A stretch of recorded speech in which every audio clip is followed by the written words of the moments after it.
ಇನ್ನು ಇಂಧನ ಇಲಾಖೆಯಲ್ಲಿ ಸಿಎಂ ಪುತ್ರ ಯತೀಂದ್ರ ಹಸ್ತಕ್ಷೇಪದ ಆರೋಪದ ಹಿನ್ನೆಲೆಯಲ್ಲಿ ಯತೀಂದ್ರ ನಡೆಗೆ ಇಂಧನ ಸಚಿವ ಕೆಜೆ ಜಾರ್ಜ್ ಬೇಸರವನ್ನ ವ್ಯಕ್ತಪಡಿಸಿದ್ರು. ಸಿಎಂ ಸಿದ್ದರಾಮಯ್ಯ ಅವರಿಗೆ ತಮ್ಮ ರಾಜೀನಾಮೆಯನ್ನು ಕೂಡ ಸಲ್ಲಿಸಿದ್ರು ಕೆಜೆ ಜಾರ್ಜ್ ಅನ್ನುವಂಥದ್ದು ಟಿವಿ9 ಬ್ರೇಕ್ ಮಾಡಿದಂತಹ ಸುದ್ದಿ. ಈಗಾಗಲೇ ಸೆಷನ್ನಲ್ಲೂ ಕೂಡ ಇದಕ್ಕೆ ಉತ್ತರಿಸಿದ್ರು ಜಾರ್ಜ್. ಆದರೆ ಅವರು ಉತ್ತರಿಸುವಂತಾದದ್ದು ಟಿವಿ9ನ ಈ ವರದಿಯ ಹಿನ್ನೆಲೆಯಲ್ಲಿ. ಅಧಿಕಾರಿಗಳ ವರ್ಗಾವಣೆಗೆ ಮುಂದಾಗಿದ್ದಕ್ಕೆ ಕೆಜೆ ಜಾರ್ಜ್ ತಮ್ಮ ಆಕ್ರೋಶವನ್ನ ಹೊರಹಾಕಿದ್ರು.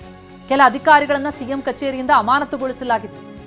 ಮಂತ್ರಿಯಾಗಿ ನನ್ನ ಮಾತಿಗೆ ಬೆಲೆ ಇರಲಿಲ್ಲ ಅಂತಂದ್ರೆ ನಾನು ಯಾಕಿರ್ಲಿ, ಸರ್ಕಾರದಲ್ಲಿ ನಾನು ಯಾಕಿರ್ಬೇಕು ಅಂತ ಪ್ರಶ್ನೆ ಮಾಡಿದ್ರಂತೆ ಕೆಜೆ ಜಾರ್ಜ್.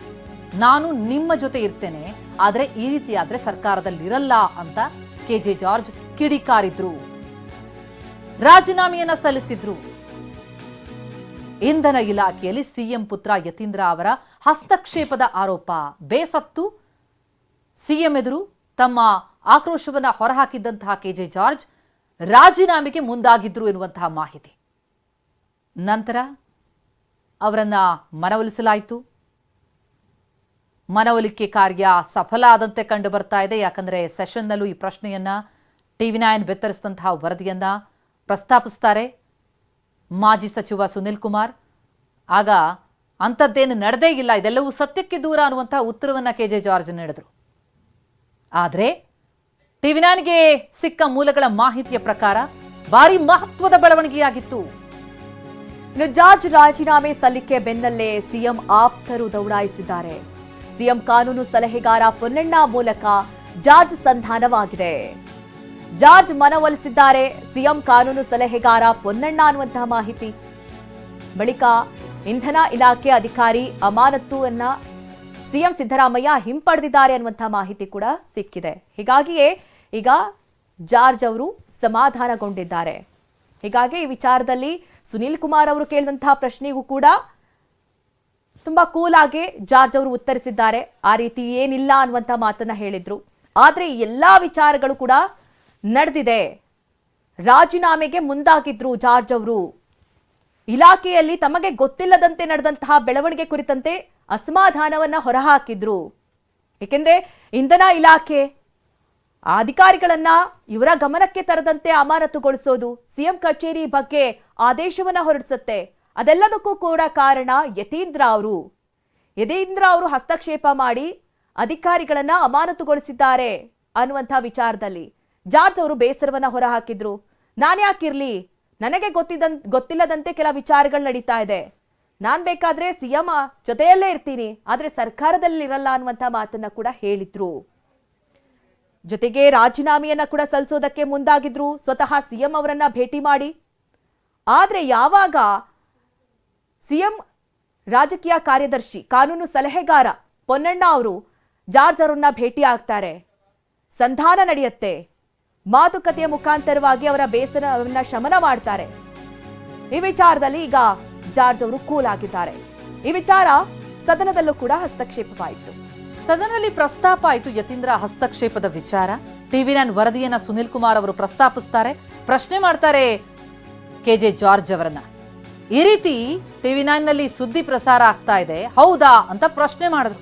ಆದ್ರೆ ನಾನು ರಾಜೀನಾಮೆ ನೀಡೋದಕ್ಕೆ ಮುಂದಾಗಿಲ್ಲ ಅಂತ ಹೇಳಿ ಜಾರ್ಜ್ ಇದಕ್ಕೆ ಉತ್ತರವನ್ನ ನೀಡಿದ್ದಾರೆ. ಎಲ್ಲ ಮಾಧ್ಯಮ ಸೃಷ್ಟಿ ಅನ್ನುವಂತ ಹೇಳಿಕೆಯನ್ನ ಕೊಟ್ಟರು. ಆದ್ರೆ ತನ್ನ ಸಂಪೂರ್ಣ ಬೆಂಬಲ ಸಿಎಂ ಜೊತೆ ಇದೆ ಅನ್ನುವಂತ ಹೇಳಿಕೆ ಮೂಲಕ ಸಿಎಂ ಮೇಲೆ ವಿಶ್ವಾಸವನ್ನ ವ್ಯಕ್ತಪಡಿಸಿದ್ದಾರೆ. ಅಂದ್ರೆ ಸಂಧಾನ ಸಫಲ ಆದಂತಿದೆ. ಮಾಧ್ಯಮಗಳಲ್ಲಿ ಏನ್ ಸುದ್ದಿ ಬರ್ತಾ ಇದೆ ಅಂತ ಕೇಳಿದ್ರೆ, ಜಾರ್ಜ್ ಅವರು ರಾಜೀನಾಮೆ ಕೊಟ್ಟಿದ್ದಾರೆ, ಸಿಎಂ ಅವರ ಹಸ್ತಕ್ಷೇಪ ಜಾಸ್ತಿ, ಸಿಎಂ ಅವರ ಮಗನ ಹಸ್ತಕ್ಷೇಪ ಆಗಿದ್ರಿಂದ ಜಾರ್ಜ್ ರಾಜೀನಾಮೆ ಕೊಟ್ಟಿದ್ದಾರೆ ಅಂತ ಟಿವಿ ಹೇಳಿ ಬರ್ತಾ ಇದೆ. ಸದನದಲ್ಲೇ ಇದ್ದಾರೆ, ಸ್ಪಷ್ಟ ಮಾಡ್ಲಿ. ನಿಮ್ದು ಬೇರೆ ಒಂದ್ ಸೆಕೆಂಡ್ ಜಾರ್ಜ್, ನೀವು ಇದು ಲಿಖಿತ ಉತ್ತರ ಮುಗಿಸಿ. ನಾನೇನು ಆರೋಪ ಮಾಡ್ಲಿಲ್ಲ, ಹೌದಾ ಅಂತ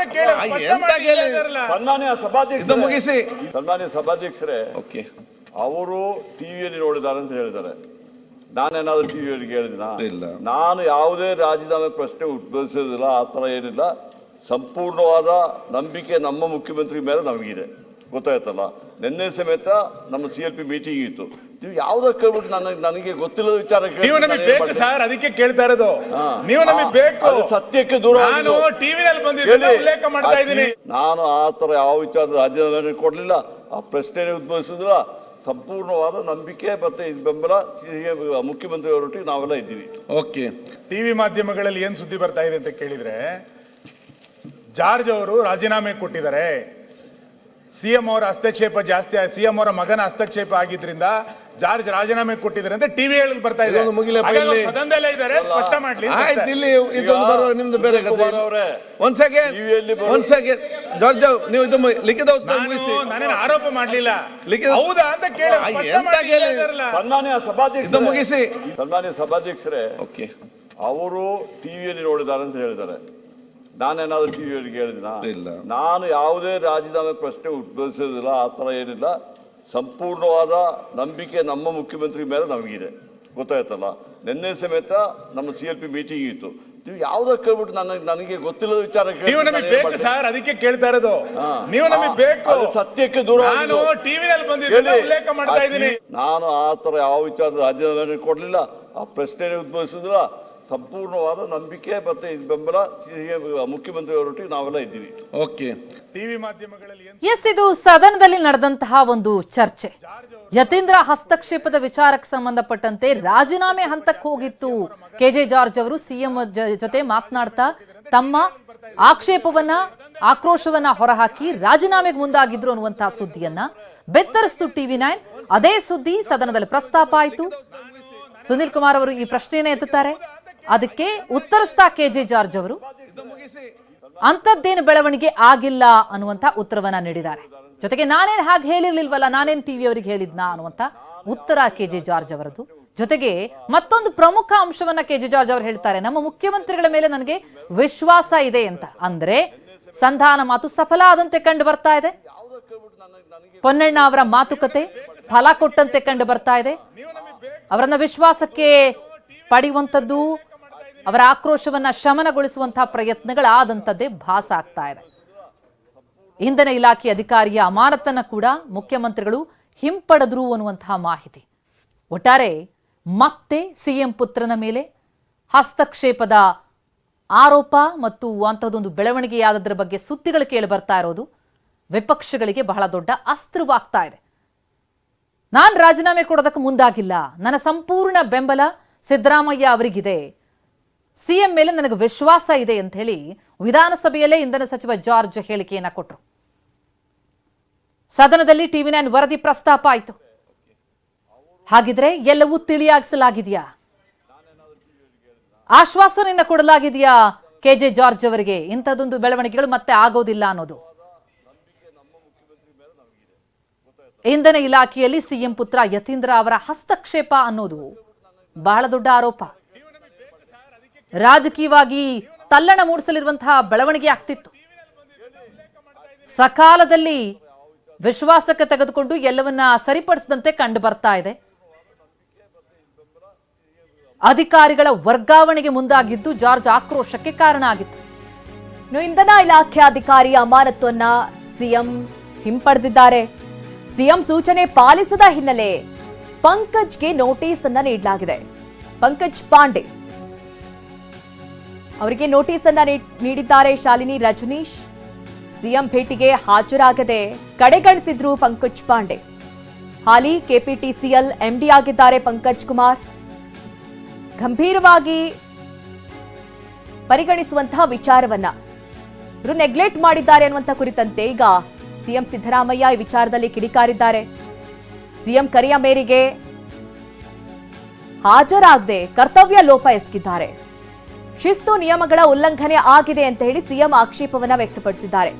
ಸಿಎಂ ಸೂಚನೆ ಮೇರೆಗೆ ಪಂಕಜ್ ಪಾಂಡೆಗೆ ನೋಟಿಸ್ ಅನ್ನ ಜಾರಿ ಮಾಡಿರೋದು. ಸಿಎಂ ರಾಜಕೀಯ ಕಾರ್ಯದರ್ಶಿ ಶಾಲಿನಿ ರಜನೀಶ್ ಅವರು ಪಂಕಜ್ ಪಾಂಡೆಗೆ ನೋಟಿಸ್ ಅನ್ನ ನೀಡಿದ್ದಾರೆ. ಲಿಖಿತ ವಿವರಣೆ ಕೊಡಿ ಅಂತ ಹೇಳಿ ಕೇಳಿದ್ದಾರೆ CS. ಜನವರಿ 20ರಂದು ಸಿಎಂ ರನ್ನ ಭೇಟಿ ಮಾಡೋದಕ್ಕೆ ಸೂಚನೆಯನ್ನ ಕೊಡಲಾಗಿತ್ತು. ಮಧ್ಯಾಹ್ನ 12:30ಕ್ಕೆ ಭೇಟಿಯಾಗಬೇಕು ಅಂತ ಹೇಳಿ ಸೂಚನೆ ಕೊಟ್ಟಿರ್ತಾರೆ CS. ಆದರೆ ಭೇಟಿಯಾಗದೆ ಪಂಕಜ್ ಕುಮಾರ್ ಕಡೆಗಣಿಸಿದ್ರು. ಕುನ್ಹಾ ಕಮಿಟಿ ವರದಿಯಲ್ಲಿ ಪಂಕಜ್ ಹೆಸರು ಉಲ್ಲೇಖ ಆಗಿತ್ತು. ಇನ್ನು ಪಂಕಜ್ ವಿರುದ್ಧ ಕುನ್ಹಾ ಕಮಿಟಿ ವರದಿಯಲ್ಲೂ ಕೂಡ ಹೆಸರು ಉಲ್ಲೇಖ ಆಗಿತ್ತು. ಕೋವಿಡ್ ಹಗರಣಕ್ಕೆ ಸಂಬಂಧಪಟ್ಟಂತೆ ಕುನ್ಹಾ ಕಮಿಟಿ ಒಂದು ತನಿಖೆಯನ್ನ ನಡೆಸುತ್ತೆ. ತನಕ ವರದಿಯಲ್ಲೂ ಕೂಡ ಪಂಕಜ್ ಹೆಸರಿದೆ ಅನ್ನುವಂತಹ ಮಾಹಿತಿ ಇದೆ. ಈ ಎಲ್ಲಾ ವಿಚಾರವನ್ನ ಪರಿಗಣಿಸಿ ಈಗ ನೋಟಿಸ್ ಅನ್ನ ಜಾರಿ ಮಾಡಲಾಗಿರುವಂತದ್ದು. ಎಸ್, ಈ ಬೆಳವಣಿಗೆ ಕುರಿತಂತೆ ಡೀಟೇಲ್ಸ್ ಪಡಿತಾ ಹೋಗೋಣ. ನಮ್ಮ ಪ್ರತಿನಿಧಿಗಳು ನಮ್ಮ ಜೊತೆ ನೇರ ಸಂಪರ್ಕದಲ್ಲಿದ್ದಾರೆ, ಪ್ರಸನ್ನ ಮತ್ತು ಹರೀಶ್. ಮೊದಲಿಗೆ ಹರೀಶ್, ಆದಂತಹ ಬೆಳವಣಿಗೆಯನ್ನ ಗಮನಿಸ್ತಾ ಹೋದಾಗ, ಸೆಷನ್ ನಲ್ಲಿ ಜಾರ್ಜ್ ಅವರ ಉತ್ತರವನ್ನ ಕೇಳ್ತಾ ಹೋದಾಗ, ಸಹಜವಾಗಿ ರಾಜಕಾರಣಿಗಳು ಹೇಗೆ ಅಂತಂದ್ರೆ ಎಲ್ಲವೂ ಸರಿ ಹೋಗ್ಬಿಟ್ರೆ ನಂತರ ಅದೆಲ್ಲವೂ ಕೂಡ ಮಾಧ್ಯಮ ಸೃಷ್ಟಿ, ಆದ್ರೆ ಕೈ ಮೀರಿ ಬಿಟ್ರೆ ಆಗ ಬಹಳ ದೊಡ್ಡ ಆಕ್ರೋಶ ಬಹಿರಂಗವಾಗಿ ವ್ಯಕ್ತ ಆಗತ್ತೆ. ಇಲ್ಲಾದದ್ದು ಹಾಗೆ ಅಂತ ಅನಿಸ್ತಾ ಇದೆ. ಆದ್ರೆ ಬಹಳ ದೊಡ್ಡ ಆಕ್ಷೇಪ, ಒಬ್ಬ ಹಿರಿಯ ರಾಜಕಾರಣಿ, ಹಿರಿಯ ಸಚಿವರು ರಾಜೀನಾಮೆ ಕೊಡೋ ಹಂತಕ್ಕೆ ಹೋಗಿತ್ತು ಅಂತಂದ್ರೆ ಬಹಳ ಮಹತ್ವದ ಬೆಳವಣಿಗೆ ಆದದ್ದು ಅಂತ.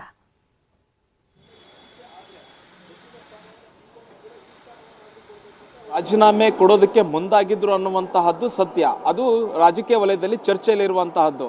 ಬಹುಮುಖ್ಯವಾಗಿ ತಮ್ಮ ಇಲಾಖೆಯಲ್ಲಿ ಹಸ್ತಕ್ಷೇಪ ಆಗಿರುವಂತಹ ವಿಚಾರ ಆಗಿರ್ಬೋದು, ಅಧಿಕಾರಿಯ ವಿಚಾರವಾಗಿ ಶಾಲಿನಿ ರಜನೀಶ್ ಅವರು ಸಚಿವ KJ ಜಾರ್ಜ್ ಅವ್ರನ್ನ ಸಂಪರ್ಕ ಮಾಡದೆ ಯಾವುದೇ ವಿಚಾರವನ್ನು ತಿಳಿಸದೆ ನೋಟಿಸ್ ಕೊಟ್ಟಿರುವಂತಹ ವಿಚಾರ ಆಗಿರ್ಬೋದು, ಇವೆಲ್ಲವೂ ಕೂಡ KJ ಜಾರ್ಜ್ ಅವರಿಗೆ ಅಸಮಾಧಾನ ಆಗಿತ್ತು ಮತ್ತು ಅವರು ರಾಜೀನಾಮೆ ಕೊಡೋದಕ್ಕೂ ಕೂಡ ಮುಂದಾಗಿದ್ರು ಅನ್ನುವಂತಹದ್ದು ಸ್ಪಷ್ಟ.